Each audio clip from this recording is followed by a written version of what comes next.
దొంగ కొలు పట్టుకుని కదా ఎత్తులాడుకుంటుంది చూడు.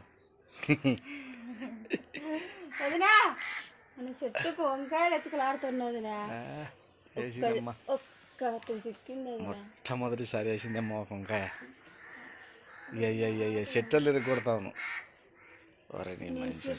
నేనెందుకు ఇరుక్కొడతా లేకుంటే చిత్రంగా. నేను తెచ్చా ఫ్రెండ్స్ ఎన్ని రోజులు ఈ వంకాయల కోసం.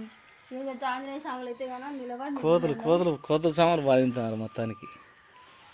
ఇంటి ముందర మాకు ఒక్క చెట్టు ఉంది. మీరైనా కానీ టౌన్లో కానీ ఒక పెరట్లో ఒక్క చెట్టు ఈయనకి వేసుకుంటే ఈయనక మళ్ళీ ఇంట్లో ఎత్తుకులాడు ఒక వంకాయ తెచ్చుకుని మరి అయ్యా ఒక్క వంకాయతో ఏం చేస్తా అదే ఏం కథ. చూడు చెప్తా. ఇది నిన్న కోసి పెట్టిన ఒక ఎత్తులాడేది ఒక్క వంకాయ చిక్కింది. పొద్దున కల్లా లావ్ అవుతుంది కొంచెం అనుకున్నా, అన్నట్టు లావ్ అయింది. ఇది పొద్దునకే లావ్ అయిందా? చేతి మహిమ లే కొంచెం లావ్ అవుతుంది అనుకున్నా. కోతులు మిగిలి ఉన్నాయి కదా అని చెప్పేసి. ఇది మామూలుగా అయితే వంకాయ, బెండకాయ రకరకాలు వేసినాను దీంట్లో. నానా గడ్డి తింటాను, గడ్డలు అయితే అది తింటాను అనమాట. అందుకే నా చేతి వాళ్ళు తినే మిక్సీ ఎక్కడైనా పోయినా కూడా పచ్చొచ్చు నాకు తెలుసా. కరెక్టే. నాకు ఇంకా ఏమన్నా ఇండ్లు ఉన్నాయా, పెట్టేటోళ్ళు ఉన్నారా పాపం.